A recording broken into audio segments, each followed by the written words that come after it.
Swing for 1 on 1. Swing for 4 on 2.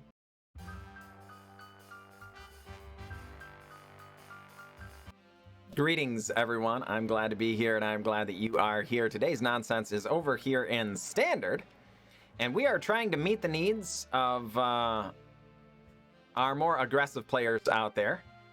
And we're doing that today with Knight Tribal in Standard. This was, you know, sort of a thing that people fooled around with in the last Standard season. There were a couple of really interesting Knights over there. And we're going to try it again here. Now, there isn't a ton of Knight payoff, but there is a notable amount. First of all, and most obviously, Inspiring Veteran, other Knights get +1/+1. So we do have a Lord, right? And then Circle of Loyalty gets cheaper for each Knight you control. So we can have a Glorious Anthem or a fact or so for typically about Glorious Anthem prices. 3 to 4-ish mana. But this can also pump out 2/2 white Knight creatures with Vigilance for 4 mana. Now, not an amazing deal, but particularly if you're kind of running out of gas in the late game, can be just what the doctor ordered. And notably, they are 2/2s, but creatures you control get +1/+1, so they are actually 3/3s with Vigilance, which is a respectable sized creature in the late game should we have the opportunity to cast it. There. So this gets cheaper for Knights, this gives Knights 1/1, and then notably also Worthy Knight. Whenever you cast a Knight spell, create a 1/1 white human creature token. So we can create extra dudes and go wide, which also helps with the Circle of Loyalty plan, being able to buff our creatures some. So very strong. We're also an aggro deck. So we're on 18 lands. Now, I was a little uneasy about that, so we have padded it with our removal suite. Our Kabira Takedowns are both removal because we do go wide pretty regularly here, and extra land drops should we need them, up to 22, which I feel a lot more comfortable about, considering these are normally like 3 drops, sometimes 4 drops, and these are, you know, we have 2 total 4 drops beyond the Circle of Loyalty. So I think that's a fine place to be. 22 lands when we're talking about casting 3 drops and stuff.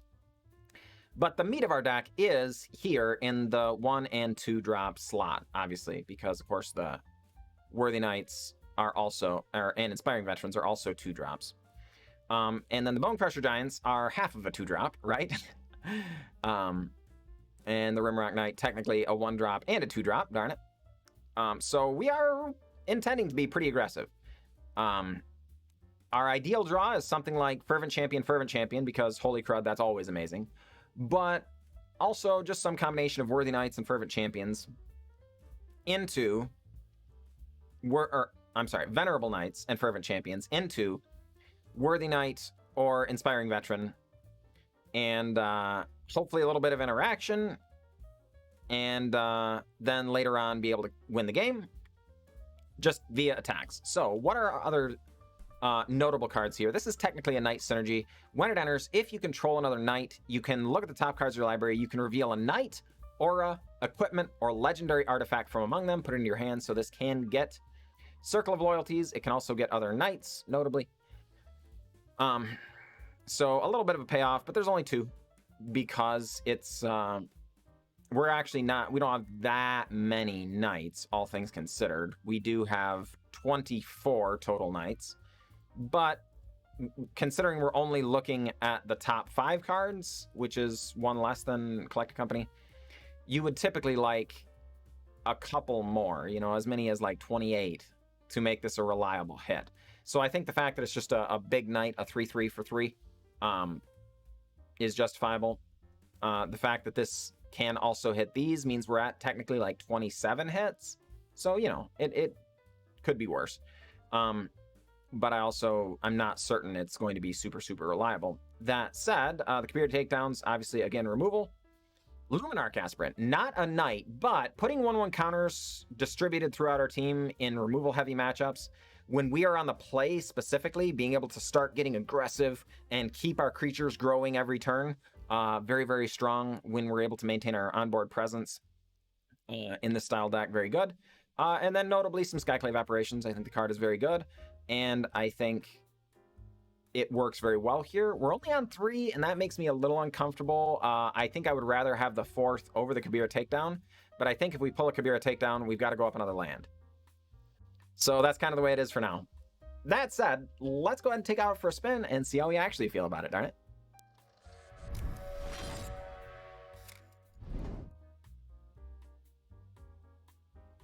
Okay. No red mana, that's problematic. We are on the play, so drawing red mana is also not an assured thing. But I think the hand is really strong otherwise. And, you know, drawing any land. Oh, boy, that is exactly what we're looking for there. All right, so let's go ahead and... yeah, let's just get down a Luminarch Aspirant. We're going to drop the counter right here onto Venerable Knight. Get in for 3. Try and maximize the amount of damage we get in. Next turn, it is likely to be Worthy Knight and Fervent Champion. Indeed, we're up against mono green food. All right, Worthy Knight, come on down. I don't know that this is going to be a very good matchup. I mean, I'm certainly not calling us, you know, oh, we've been defeated already or whatever. But our opponent can block pretty well. Fortunately, we've been able to be really aggressive here and just really get in at our opponent's face. Another trail. Oh, boy. 2, 4, 6, 8, 9. Do we have the win? I didn't do the math. But I think, yeah, we got him. All right. There we go. Yeah, there we go. So, to complete what I was trying to accomplish there, this is a 2-power creature that's going to give +1/+0 to another knight. So these two are 6 damage, plus the 1/1 counter going on some creature, and 1, 2, 3, 4 damage. Yeah, we've actually got 11 damage here. And since they can't block, GG. GG.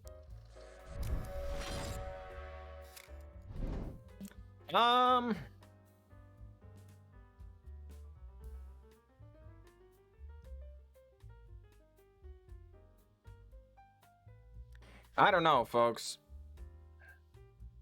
I think we're going to send this one back. It's questionable. We get Venerable Knight into Worthy Knight. If we draw a red source specifically, I think the hand is very good. If we don't, though, we might not really play Magic. So let's send it back. Try for a better hand. I think this does qualify as a better hand. And yeah, I think we're just going to send back Circle of Loyalty. No big deal. Start on Needleverge Pathway. Yep. Into Venerable Knight. Pass the turn over to our opponent. Oh, blue and black, eh? Alright.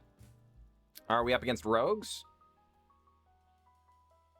We'll find out.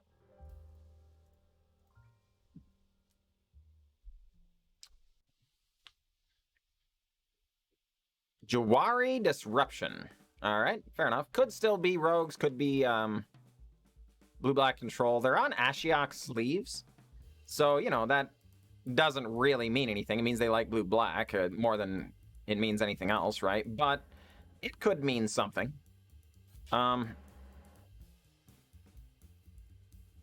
let's go ahead and try and get in.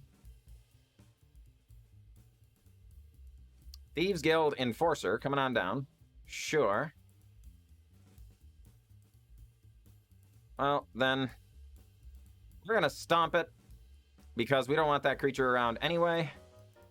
Give our Venerable Knight +2/+0. Get in for 4. Drop our opponent down to 14. It's not looking good, folks. I do believe from this position we are quite a bit behind unless we draw very well. All right, well, I guess...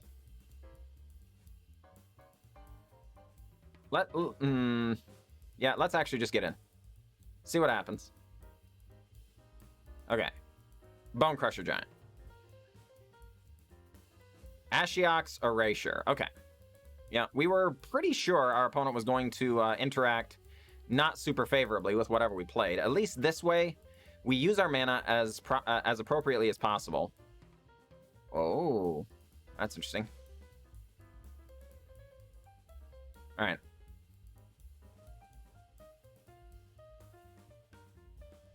Darn it. Okay. Wow, they don't... Interesting. Opponent drops to 6. What have you got there? Slither Wisp. All right, opponent. And pass.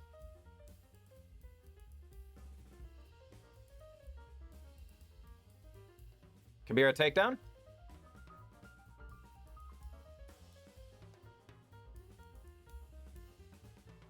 Got him! We were also going to be able to Fervent Champion there.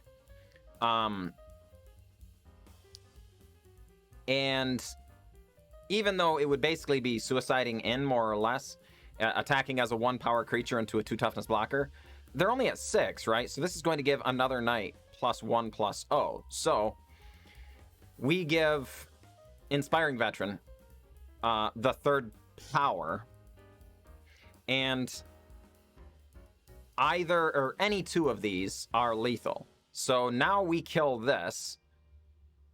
Our opponent may or may not have had a removal spell. I'm assuming they did not, considering the scoop here. But they would have had to both or either remove or block a whole nother one, right? And that's operating on the assumption that the card they would remove is Inspiring Veteran. If they don't actually kill Inspiring Veteran ahead of time, this is also a 2-power creature, right? So yeah, I think we had him either way there. Definitely able to temple him out. Our opponent paying the extra life there for the Agadeem's Undercrypt. I'm not sure. That could have just been a fancy way of conceding. They're just like, yeah, if you got us, you got us. But we did. So GG, opponent, GG. I think we're going to keep it. Lead on Fervent Champion into Fervent Champion, as long as our opponent doesn't have like a, you know, I don't know, something that influences that plan in some way. You know, a turn 1 removal spell or something for our Fervent Champion. But double Fervent Champion is just a very, very, very strong start. One of the best reasons to deck this card in the first place is the fact that a lot of the time you'll have 1, but some of the time you'll get 2. And when you get 2, holy crud, folks, it is very, very powerful.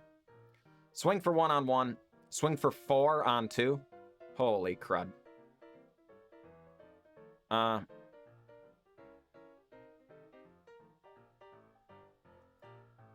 Yeah, let's just do this, I guess. We're doing that because Skyclave Apparition is a better removal spell for what we would expect our opponent to have. And... okay, yeah, this is fine. 100% fine. We're not expecting our opponent to block here. They do not. So the question is, do we remove the Elysian Caryatid? And I think we will. Just trying to slow our opponent down.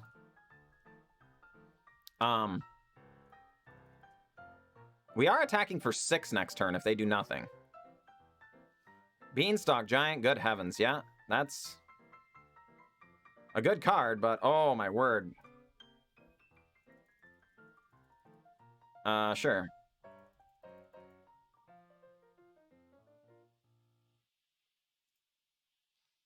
All right, and a Kabira Takedown for anything 4 toughness or less, or 5 toughness or less, please forgive me, because we do have Worthy Knight. All right. Well. And the opponent just scoops it up. Yeah. I'm not sure if they recognized it or not, but we were going to Kabira Takedown there. But as it turns out, we are actually swinging for lethal anyway, aren't we? Yeah, because they can only block one thing. They block the Basri's Lieutenant for 4, but then we still get 6 damage through. So I guess, never mind. That was a little bit BM there, I guess. I don't know. Yeah, I can't envision a way for them to give it lifelink or anything like that, so it was probably BM. But there's no problem with being sure, right? I mean, I wasn't intentionally being rude or anything. So either way, Mayhem, good game. Good game. Alright, folks. Our opponent on Luris of the Dream Den. Interesting. I think we are going to keep this. We're on the play. I don't know. This is definitely questionable. Only, you know, a 2-lander on the play. There have been perhaps more games of Magic have been lost to keeping a 2-lander on the play than any other way, right? As far as consistent decision-making is concerned. Because there are times you just, you know, you don't get to play Magic. And here we are. We did draw our third land. It's not a white, unfortunately, for the Skyclave Apparition, but it does, you know, open up the rest of our hand here, which is good. Opponent, thinking things over, has the Thieves Guild Enforcer. Ooh. I wonder if that means they're just on the Rogues version. That's all 2 CMC or less. Yeah, it appears so.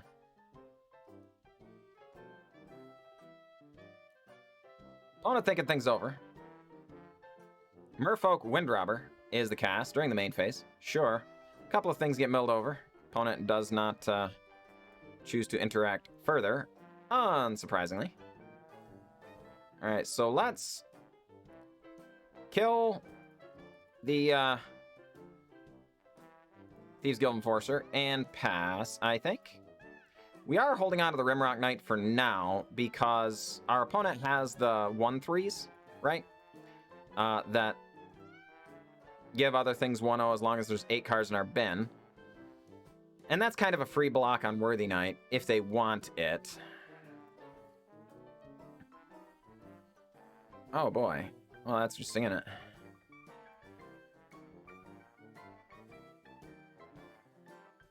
Yeah, I think we're going to do this.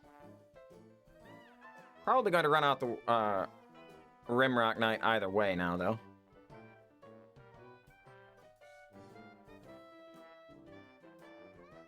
Opponent going to use a removal spell on Worthy Knight now? Oh boy.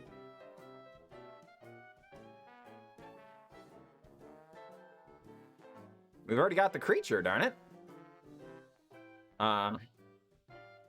That's, yeah. I don't know. If they were going to remove Worthy Knight, it seems like before now would have been the time, right? Alright, so let's go ahead and get in. 1-0 on the Worthy Knight.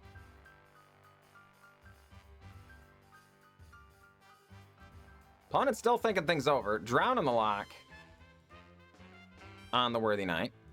Sure. Well, then let's Rimrock Knight. Advance the board with a 3-1, pass the turn.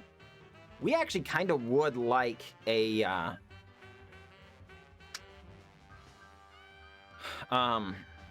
white mana here for the Skyclave Apparition. I think that would really, really help us quite a bit.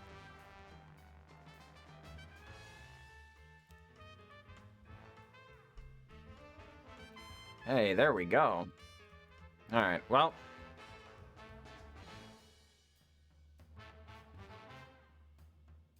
Basri Lieutenant, does this resolve? Opponent, you can drown on the lock again. Okay, well. Not ideal, but here we are. Opponent, likely going to trade Rimrock Knight for Merfolk Windrobber. I would be shocked if they don't, indeed.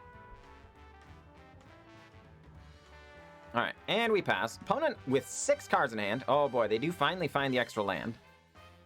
I would not describe myself as excited about that.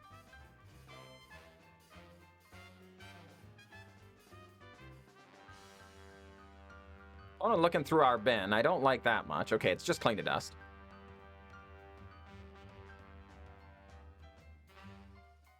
Alright. So we get in for 2. Cast a Bonecrusher Giant. Play a land past the turn. We're not going to run out a no-value Skyclave Apparition here. There are a million little things that we can interact with over there.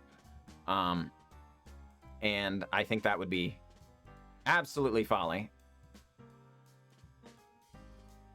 Opponent going to kill our Bonecrusher Giant. That will cost them 2 life to do it. Drop our opponent down to 9. That's certainly better than taking 4 from Bonecrusher Giant, right? But always a little disappointing to have to do. From the opponent's perspective, of course.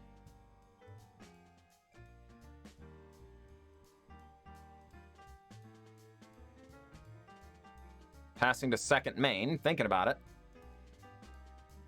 Thinking about it. Is it just Brazen Borrower? Oh boy, that would be really not exciting for our opponent. You know, from their perspective, I should say. Alright, we get in with everybody.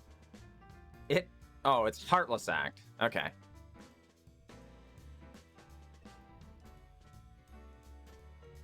Yeah. Opponent pays 2 life for the pleasure. Takes 4 down to 5. We cast a Rimrock Knight and are prepared with lethal next turn if they don't interact. Now, they have 5 cards in hand, folks. It's very, very unlikely that they're unable to interact in any way, right? That's almost a little comical to think about, but darn it, we don't know what those cards are. Our opponent could be sitting on a couple more Cling to Dust or something that are, you know, they're just not... They're good cards in the deck, but don't do anything right now, or something like that. Very... Well, that's possible, right? Opponent keeps eyeing the Rimrock Knight. I mean, I wouldn't say I'm thrilled about that, but again, we're expecting interaction here. So that would be the card they would most likely want to interact with. Now looking at the Fervent Champion. Oh, this could be Extinction Event, I guess? They have to choose evens or odds. So they would leave the Fervent Champion. But that's not the end of the world for them. We would not like that. We would like them to only have spot removal or something as opposed to mass removal. Opponent running out of time here, goes second main, continuing to run down the clock, loses their final, or their last time out. They're currently on 0 timeouts. Thinking over this final decision. This is a very, very important turn, folks. They're facing lethal. They clearly have something they can do. Even if it's just the Cling to Dust, right? Because they do have, yeah, they do have 5 other cards. So they could Cling to Dust and gain 3 life to get themselves out of lethal range. Okay, Low Mage's Domination to get themselves out of dead range. It can't block, but it's a creature. And more importantly, it's not attacking them, right? So they clearly didn't have any more, like, you know, normal Heartless Acts or things like that, or they probably would have done those, I would think. Merfolk Windrobber, coming on down. Alright, so we're going to try and get the Merfolk Windrobber out of the way.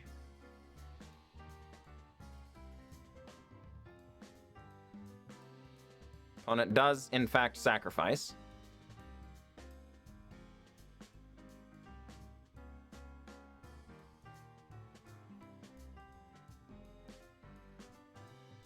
Desperately trying to come up with lethal here, folks. Alright, combat. The Venerable Knight itself will be lethal.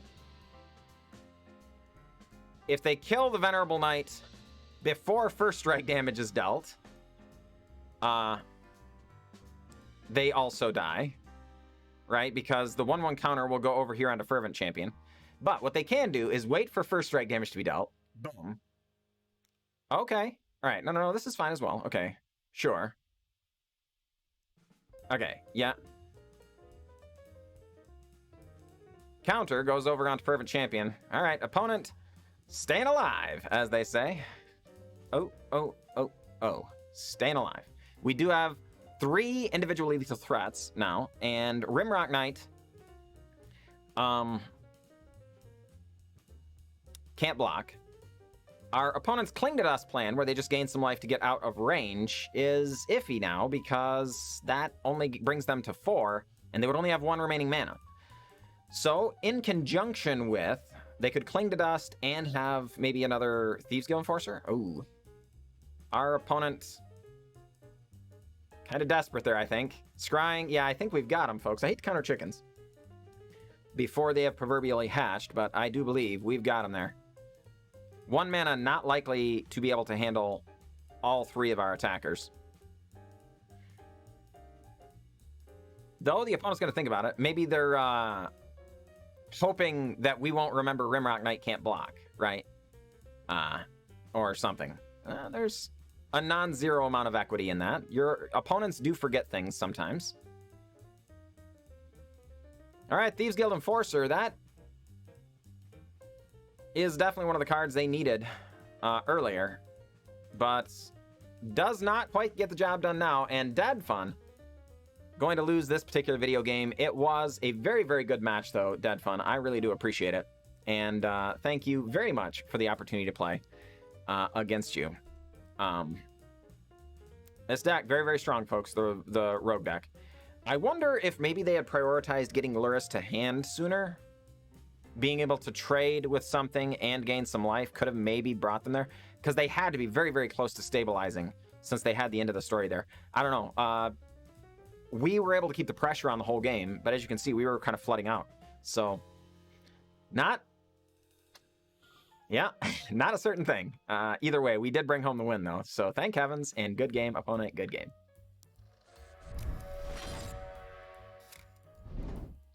All right, folks, and we're back. Honestly, the games went really well. I had a little more mana problems than I was expecting. Not numbers-wise. I think we drew the right number of lands, and I'm not even complaining about that. But I mean for colors and stuff. I think it's possible we do want maybe some temples in here, and maybe cut down on the Castle Ardenvales for them. I was thinking Castle Ardenvale and Circle of Loyalty gives us some late game, little bit of value engine to hopefully push through the last couple of damage. I just don't think that's going to be the way this plays out very often. So I think we could probably cut the 2 Castle Ardenvales for maybe some, maybe like 2 temples or something, just to make sure we do have all of our colors appropriately. Didn't get the Circle of Loyalty down in any of our games. We played quite a few. We actually won a bunch here. I'm quite satisfied with the way the deck played. But I think maybe we could go down maybe a Circle of Loyalty in favor of an extra Skyclave Apparition, maybe, because this card was every bit as good as we could have hoped.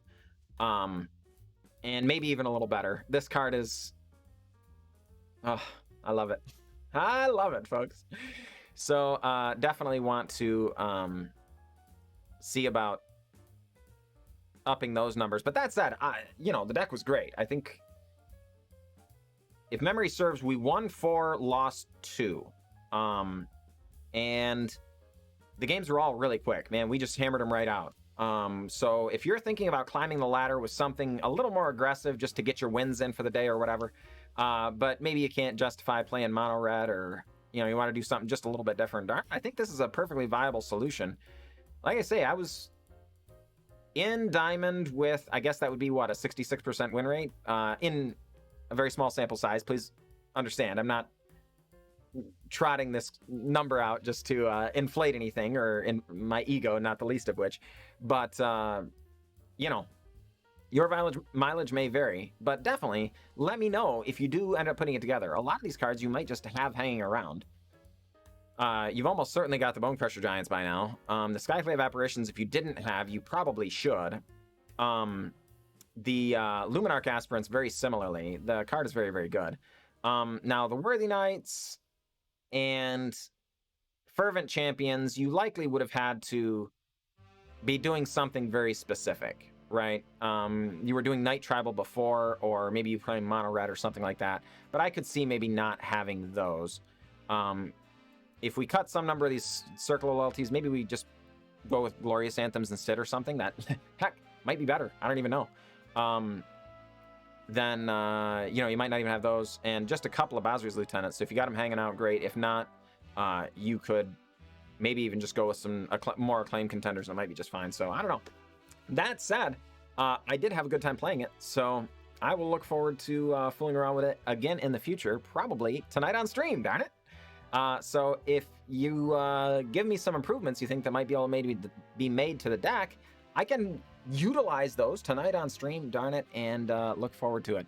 So, on that note, though, if you haven't come out and followed and, had a chance to talk to us on stream yet, darn it, you should. If you want to have a discussion, I want to have one as well. So, come on out. I'd love to get to know you. So, that said, Thank you very much for watching, and I will catch you all next time.